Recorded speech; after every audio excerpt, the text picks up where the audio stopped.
na ipakilala sa inyo ang tao at leader na kahit kailan di tayo iniwan sa laban ng pandemya. Ang taong galing sa hirap, subalit nagsumikap, ang magbabalik ng ningning at gloria ng lungsod ng Maynila. Ang Batang Maynila, ang nag-iisang Yorme.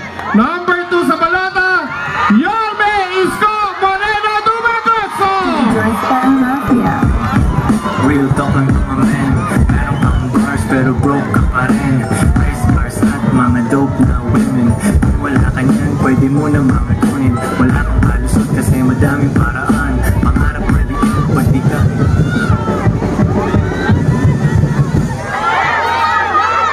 Magandang gabi sa inyong lahat.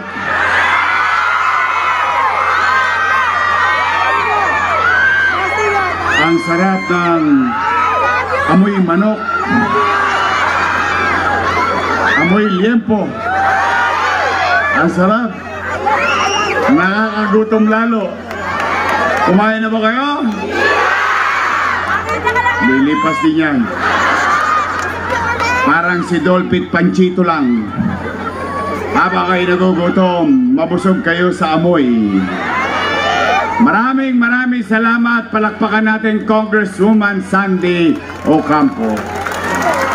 Nakakatuwa naman, no? Lumabas pa si Congresswoman Sandy para magbigay ng suporta. Taos puso po ang aming pasasalamat. Mga nanay ko, mga tatay ko, mga lolo ko, mga lola ko, at mga Batang Maynila, magandang gabi sa inyong lahat. Maraming salamat. Katulad na sinabi ni Congresswoman Sandy, lumabas kayong lahat. At kanina pa sumasakit ang mga binti ninyo. Pero pumanatag kayo. Hindi naman namin nasasayangin ang gabi ninyo para makapakinig lang ng mga panira. Hindi po. Mabigat ang billing ko sa Yorme's Choice. Sabi ko sa kanila, kung kayo re-electionista, mag-report na lang kayo sa taong bayan. Kung kayo first time naman tatakbo, sabihin nyo na lang kung ano ang plano nyong gawin sa mamamayan. At hayaan natin ang taong bayan ang umusga. Tama ba? May nangulit pa sa inyo rito? Hindi, kakalawitin ko. Nay! Tay! Kamusta kayo? Salamat sa Diyos. Please, mabuti naman. Totoo, mahirap ang buhay, pero pahirap din ang pahirap ang kampanya. Kung anong init ng panahon, sila'y nag-iinit din sa akin. Araw-araw na akong inaalmusal. Ako ang almusal. Ako tanghalian. Ako hapunan. Yung isa naman, ako pinupulutan.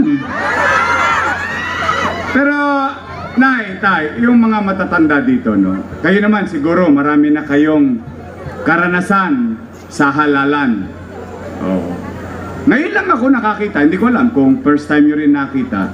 Ngayon lang ako nakakita na ang nakaupo or what you call re-electionist ay sinisiraan yung challenger. Hindi ba ang normal yung challenger binabatikos yung nakaupo? Tama ba? Hindi ko man alam ba't nagkaganon. Sa totoo lang, maswerte nga sila eh. Pag pinatatawag kayo, may 1,000 kayo. May 5 kilong bigas pa. Tama ba? Baka naman. Baka naman. Okay lang yun. Bakit? Hindi nyo naman hiningi. Binigay sa inyong kusa eh. Matatalino naman ang mga taga Maynila. Tama, mali? Alam ninyo kung sino ang tapat at totoo. Hindi na. Basta, wala tayo, walang siraan ngayong gabi. Wala kayong aasahan o sila na sisirain natin sila. Hindi mo na kailangan sirain ng taong sirana.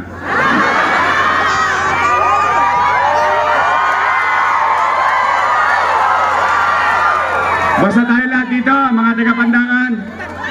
Ano tayo rito? Chill-chill lang. Real talk lang. Dressed by a mafia. Real talk lang to my man. Meron kang bars pero broke ka pa rin. Race cars at Mga gar, kumusta? Kung wala ka niyan, pwede mo naman kuna. Hindi, nalulungkot ako. Simula nung October 9. Simula nung October 9. After the last day of filing of candidacy, madalas sa hindi, sa kanilang pananalita, ako'y laging sinisingil ng utang na loob. Gusto ko naman i-share sa inyo yung personal kong paniwala.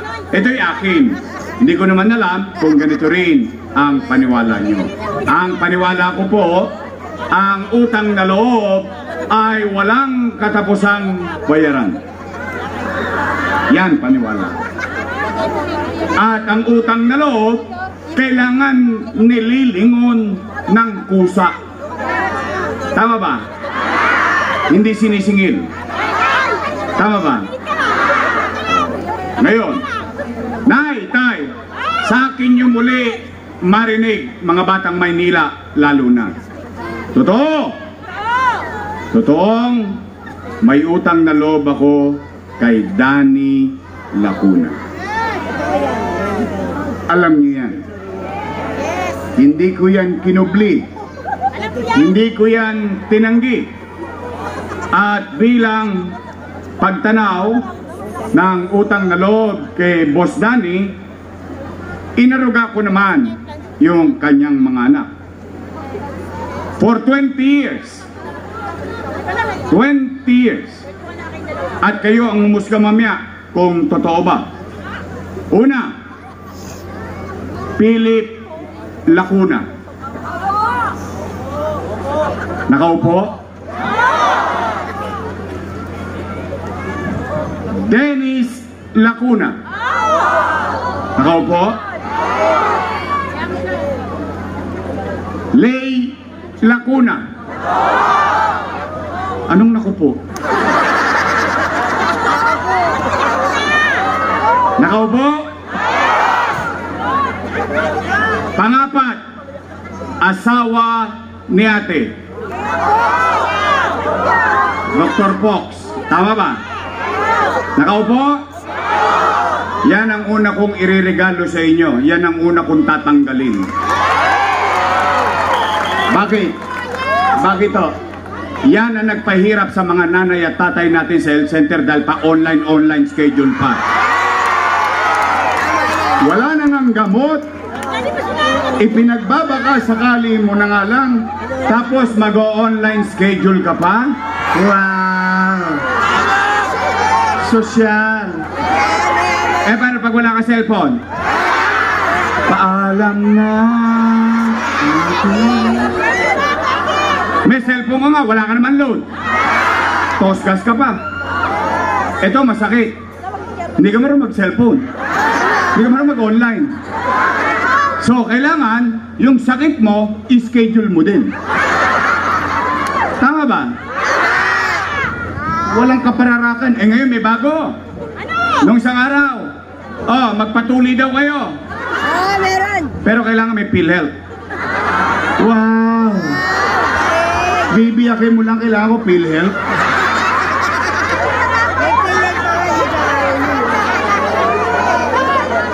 Alam mo, it doesn't make sense eh. It's really, ang sama eh. Pero anyway, tuloy natin. Ilan na sila? Panglima, si ate. Nakaupo? Upong-upo.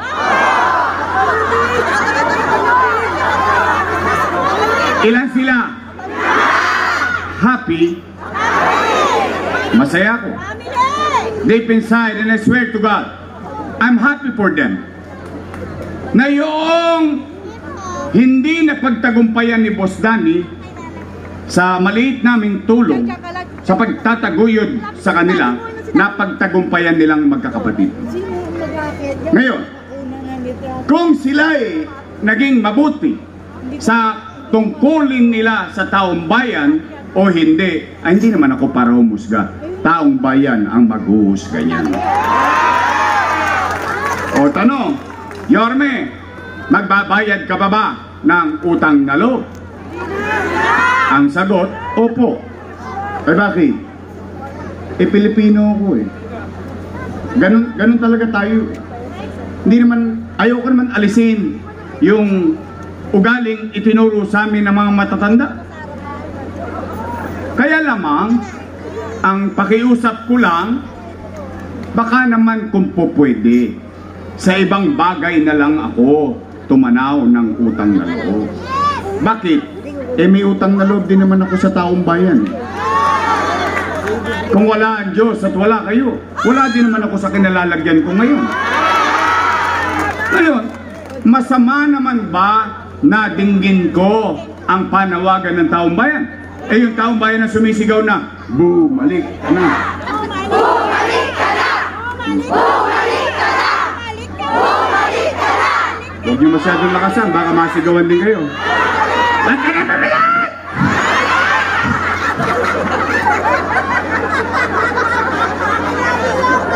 Napanood niyo? Napanood ko din eh. Nagulat ako eh. Bakit sila nagagalit? Bakit sila nangangamba? Bakit sila natatakot? Kung ikaw ginampanan tungkulin mo, kahit hindi ka na makita ng taong bayan, iboboto ka ulit ng taong bayan. Tama ba? Nang gagalay. Hindi mo maintindihan. Magsyota ba kami? Kahiwalay. O ito gamit mo, huwag ka na bumalik. And this is not about us. Hindi ito patungkol sa mga politikong katulad namin. Ito'y patungkol sa buhay nyo at buhay ng mga anak natin. Bakit gano'n na singilan ng kampi-kampihan? Ang mga politiko, paghalalan, magkakaaway. Yung magkakapitbahay, kaaway din. Pagtapos ng eleksyon, yung mga politiko, huwag kayo masyadong makulit. bati-bati na. Pek-ups na. Pero yung magkakapit ba? Hindi pa nakamove on. Nanalo yung bata ko. Nung ngayon. Tama ba? Kaya Nay, tay, basta ako ha. Huwag na kayo makipag-away. Kim-kimin nyo na lang. Dahil yung sagradong boto ninyo, kayo lang ang nakakaalam.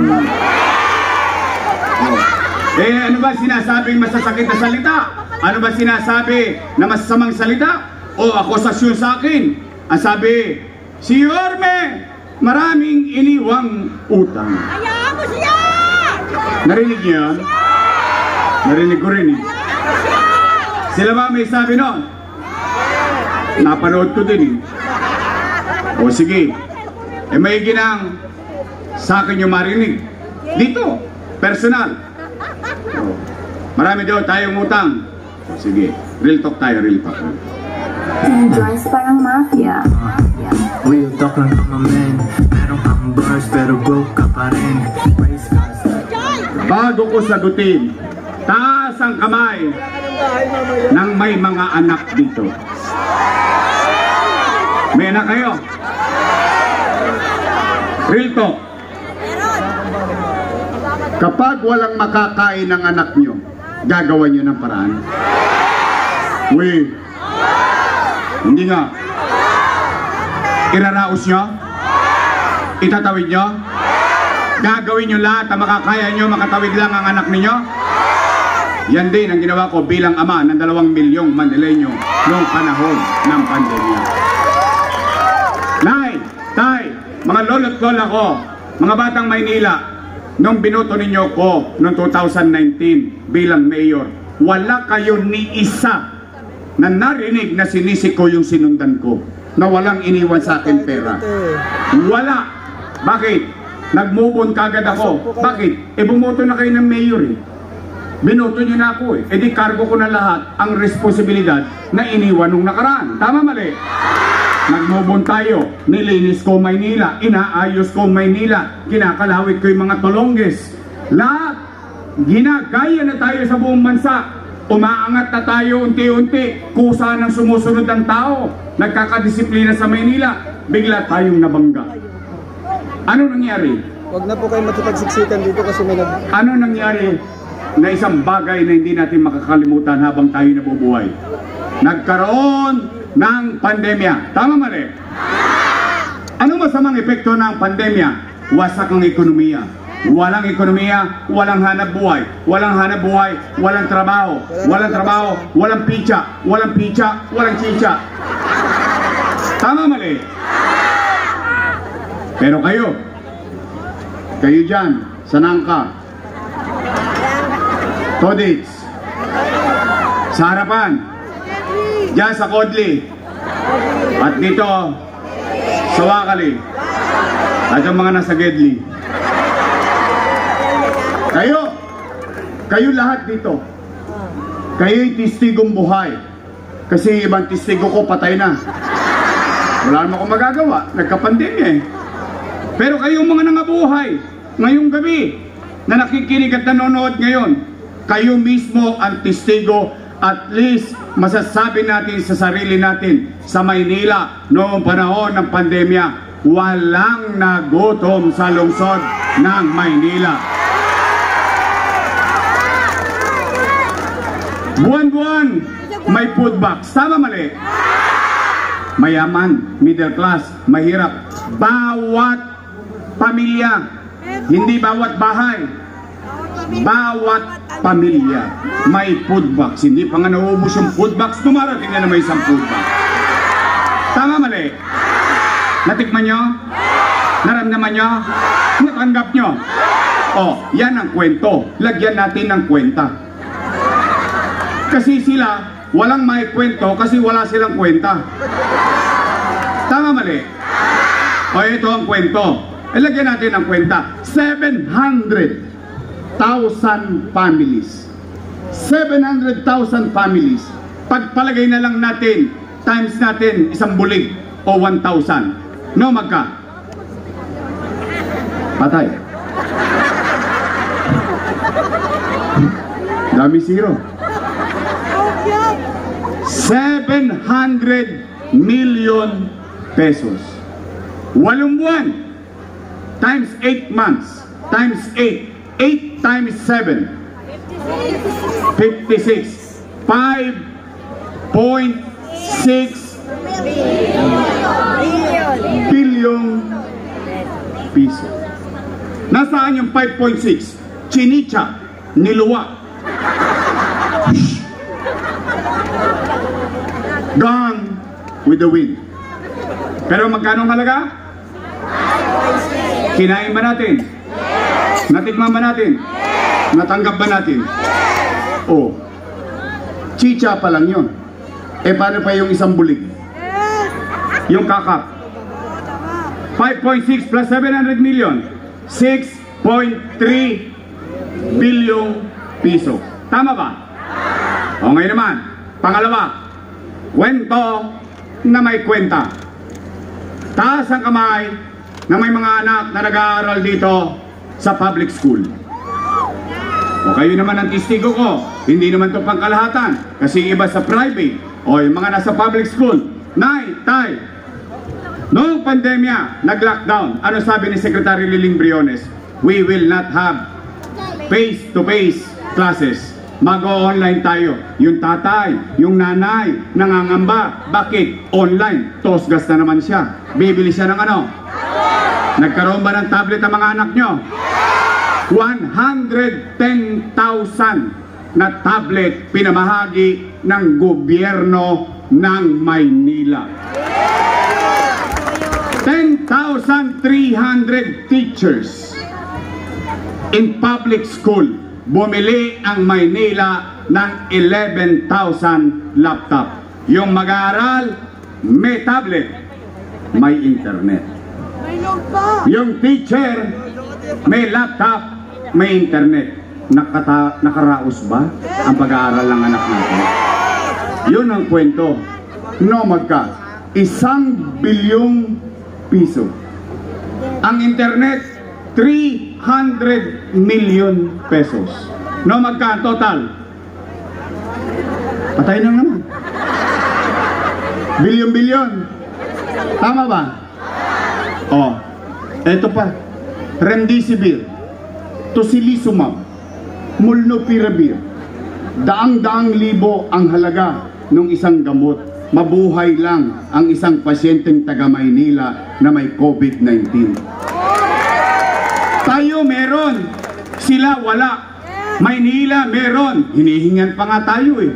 Bakit? Kasi mabilis kumilos ang gobyerno ng Maynila. Nay, tay, ang dami naging adik noong pandemya. Metaphorically. Bakit? Lahat tayo tamang hinala. May umuulan, patesting kagad. Tusok dito, tusok doon, tusok dito, tusok doon. Tama mali? 1-2 sawa ang testing sa Maynila. Bakit? Kasi bumili tayo ng maraming testing kit dahil ayaw ko nang mapagastos ang isang nangangamba na posibleng nagkaka-COVID siya. Tama mali? Oh, meron pa tayong bakuna, AstraZeneca, Night Time, St. Luke's, sarado, wala ng COVID bed capacity. UST, sarado, wala ng COVID bed capacity. Lourdes, sarado, wala ng COVID bed capacity. Ang Maynila, merong COVID-filled hospital sa Luneta. 300 million pesos. Oh. Tanong, bilyon-bilyon ba yun? Bilyon-bilyon na? Ang kwentada natin?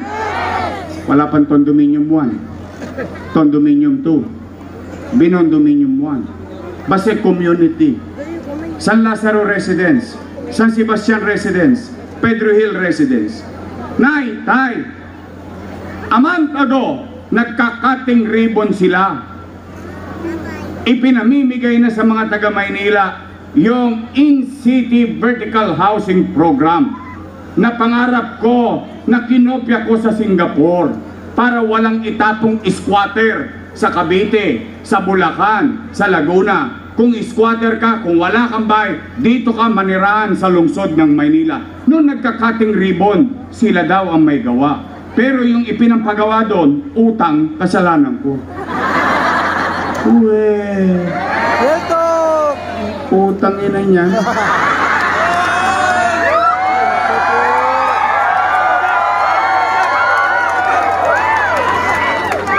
Utang ng ina. Utang. Hindi. Real talk lang. Dress parang mafia. Real talk lang mga men. Meron kang bars pero broke ka pa rin. Nay, tay. Baseco Hospital. 3 years nang tapos.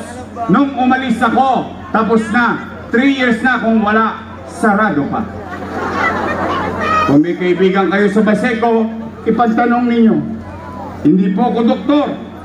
Sila'y doktor na mag-asawa. Pero sarado pa ang Baseco. Kung ano-anong requisitos, kapag ka gusto, pag-ayaw,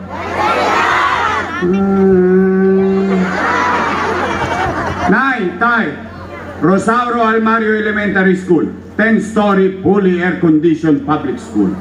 Manila Science High School, 10-story fully air-conditioned public school. Albert Elementary School, 10-story fully air-conditioned public school. Magsaysay High School, bago ako umalis, 5th floor na. 3 years na kung wala, 5th floor pa rin. Check nyo po, along Espanya, katabi ng UST, kung ako'y hindi nagsasabi ng totoo. Nay, tay, bagong ospital ng Maynila, 10-story, fully air-conditioned public hospital na may MRI machine, na may CT scan machine. Bakit hindi nagagamit ng taong bayan ang mga ekwipong yan? Hindi po yan milyon. Daang milyon ang halaga ng makina na yan. Bakit? Kasi gusto ko bigyan ng patas na laban. Yung mayaman, kaya magpa-MRI kasi may pitsa. Yung mahirap, kailangan MRI, at least ma-MRI siya. Kaya pag wala tayo niyan, yung mahirap na kailangan i-CT scan, na kailangan MRI, 7 bulig, 3,000, 5,000, 30,000 ang halaga. CT scan pa lang, MRI pa lang. Ano sasabihin ng mahirap? Sa'yo na MRI mo, chichichain ko na lang to. Hindi na eh, bakit? Namamahalan eh, tama mali. Kaya yung mahirap, ano nakakuha? Ano nakukuha na mahirap?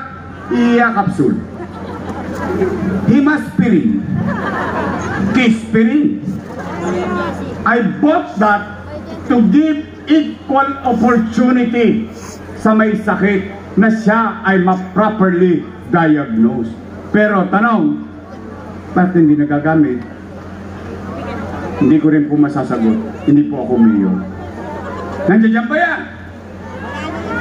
Nandiyan dyan? Ano yan, drawing? Oh, nay, tay. Oh, utang.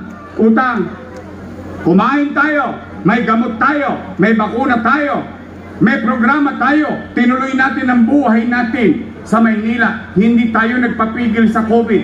Tumuloy ang buhay. In fact, 3 months. And she knows it. 3 months hindi ko inuwian ang pamilya ko. Ni silip, ni dungaw. 3 buwan ako natutulog sa City Hall para makapag-isip, makapaganda. Bakit? Nung magla-lockdown, natatakot ang tao. Baka sila'y mamatay, baka sila'y magutom. Ano sinabi ko sa Facebook? Kailan ba ako nagkubli? Hindi naman ako nagkukubli sa taong bayan eh. Ano sabi ko? Nay, tay, mga batang Maynila, pumanatag kayo. Huwag kayong mag-alala.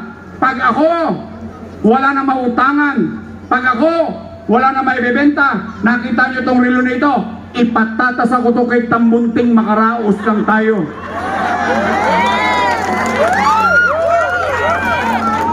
Because that's how being a mother, that's how being a father, that's how being a parent.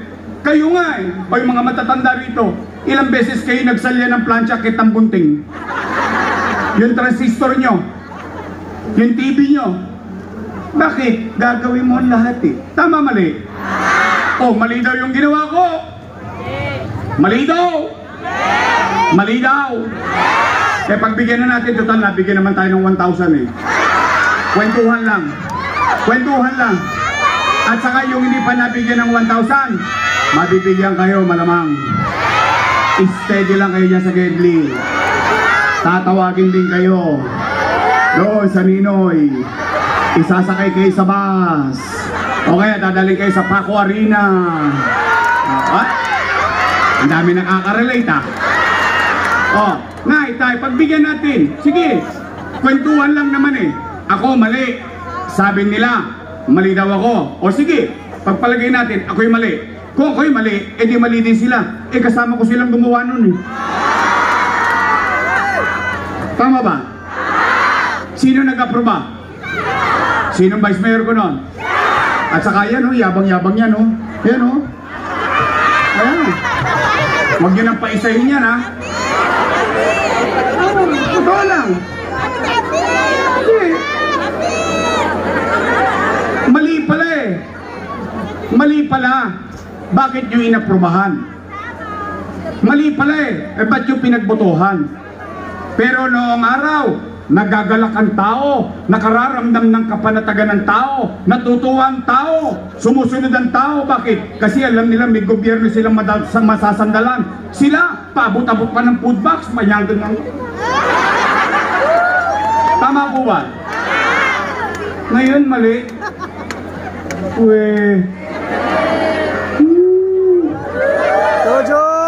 Charot nyo kami.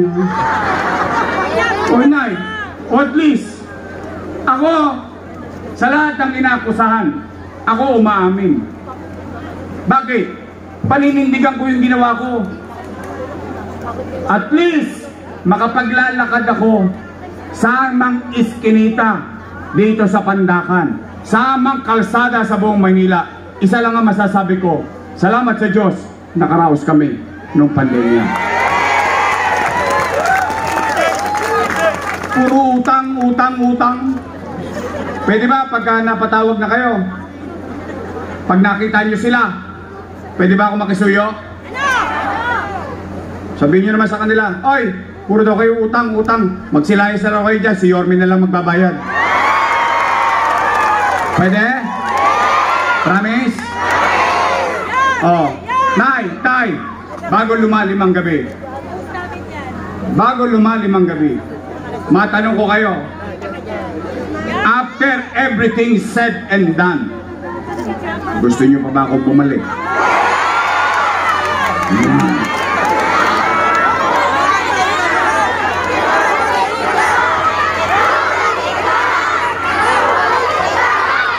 Sigurado kayo?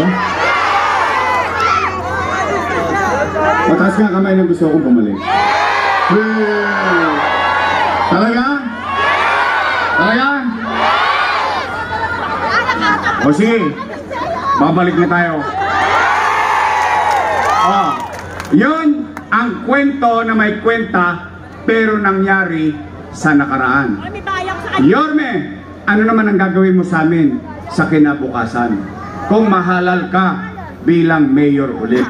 Di ba ganun dapat? Yung ginawa mo, i-report mo. Yung gagawin mo, sabihin mo nang may mapanghawakan naman ng tao. Tama, mali? O, ito ang una kong gagawin. Pero sasagot muna kayo kung kumpirmado to. Dahil ito'y kumpirmado na sa marami kong nakausap. Pero sa inyo, Nay, Tay, matanong ko lang kayo.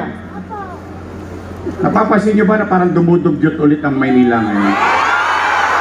Pero, talaga? Talaga?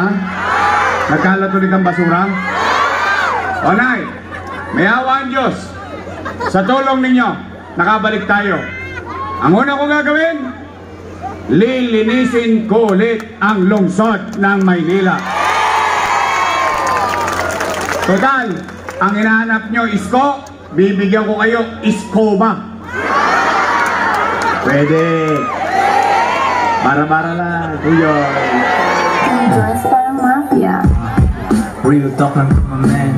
Meron akong bars pero broke. Pangalawa, kasi inuuna ko yung damdamin nyo, yung napapansin nyo. O, ito naman. Nay, Tay, napapansin nyo ba? Parang dumami na naman ang mga kriminal sa Maynila. Kriminal. Tulonggis to. Nagkalat na naman ang tulonggis. Hold up dito, hold up doon, snatching dito, snatching doon. Riding in tandem. Parang walang gobyerno sa Maynila. Napapansin nyo? At dumami na naman ang adik.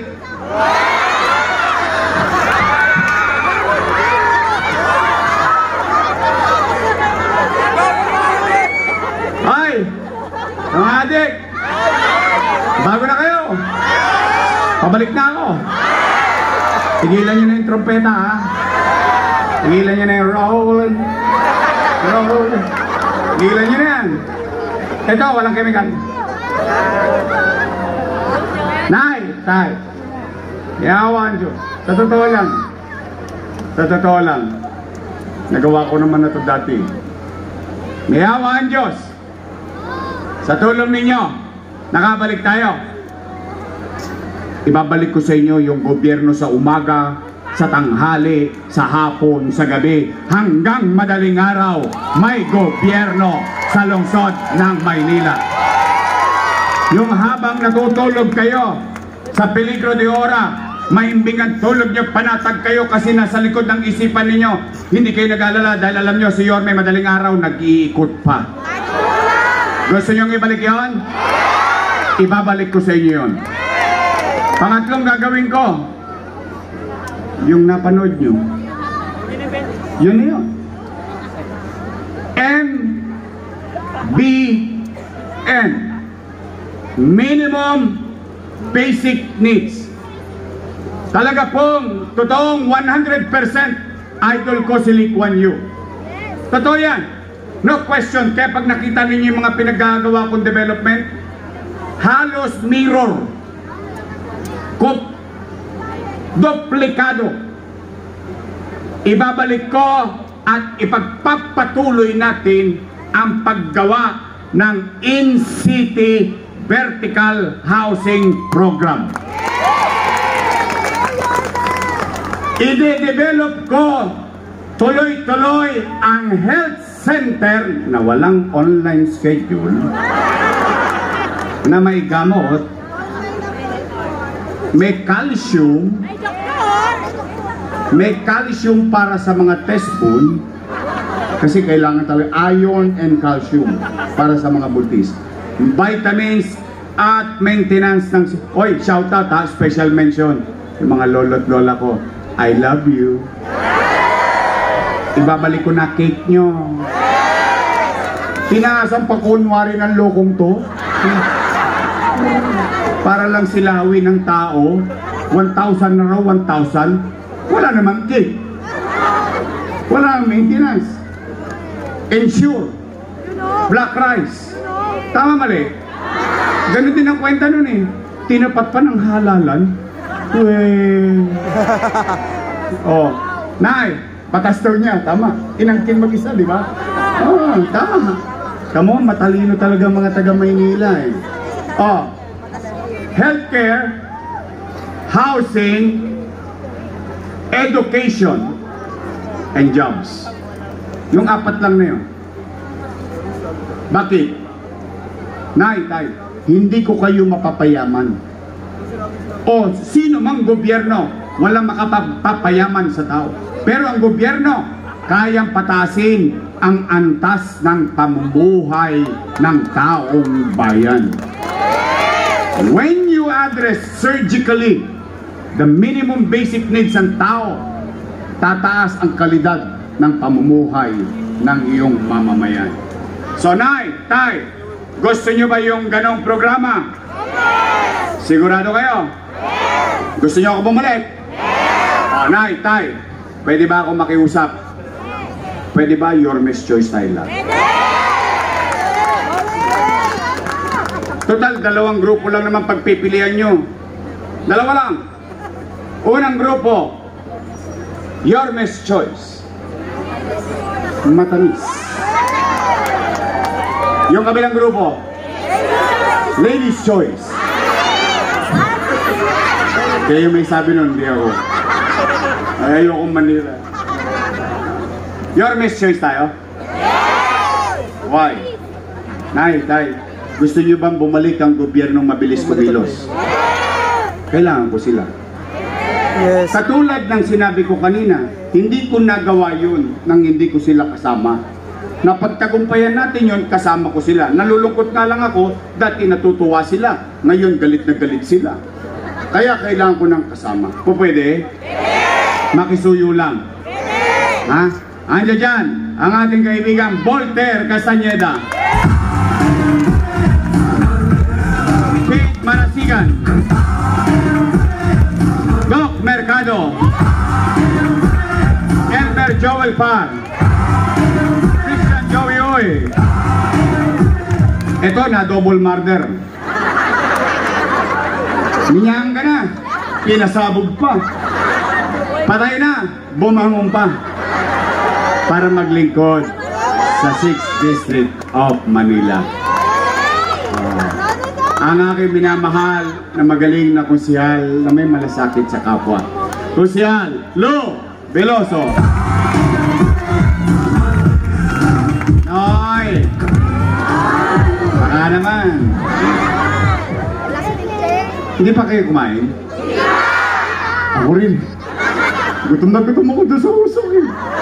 O, ito naman, Congressman. O, basta ako'y naging bahagi ng kanilang tagumpay. Kung sila'y tumigas ang leeg, okay lang yon. I move on with my life. We move on. Parang ikaw, pag iniwan na syota mo, ano gagawin mo? O, di ba? O, ako naman. Eh, kaysa naman si Mang Kanor pa. Mang Kanor.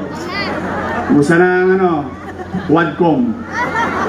Oh, basta ako, ang ating Congressman Joey Oy!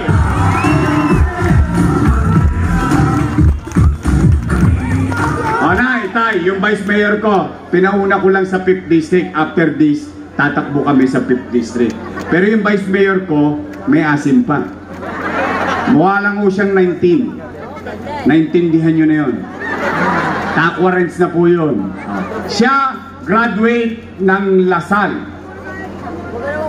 Political Science. So she knows how the government functions. Lasal. Wow. Sosyal. Pero dahil ko siya. Ako graduate ng Ateneo.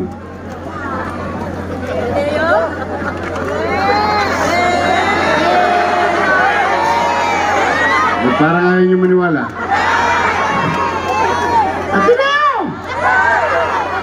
Ateneo di Tondo. Tondo High School. Oh. Siya po ay aral sa kanyang ama na dating Vice Mayor and Presiding Officer of the Sangguniang Panglungsod. Ay kaya po, siguro naman, hindi naman nakakayang gawin nating Vice Mayor magaling, marunong, alam ang trabaho. Vice Mayor Chi Atienza. Promise straight? Oy, sisingilin ko po.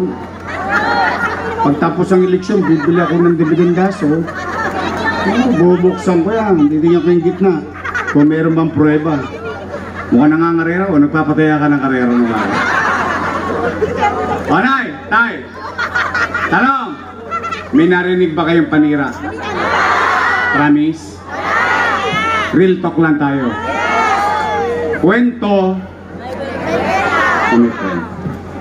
So muli, maraming salamat. Tapos na po. Maasahan ba namin ang suporta ninyo mga taga-Batangan? Babalik ba tayo? Gusto nyo ba tayo bumalik? Pero, samahan nyo kami. And I always repeat this. I cannot do it alone. I need them. I need you. All of us should come together because together we can make Manila great again. Magandang gabi. Pagpalain nawa kayo ng Pong May Kapal. Maraming salamat po. Manila! God first. Thank you.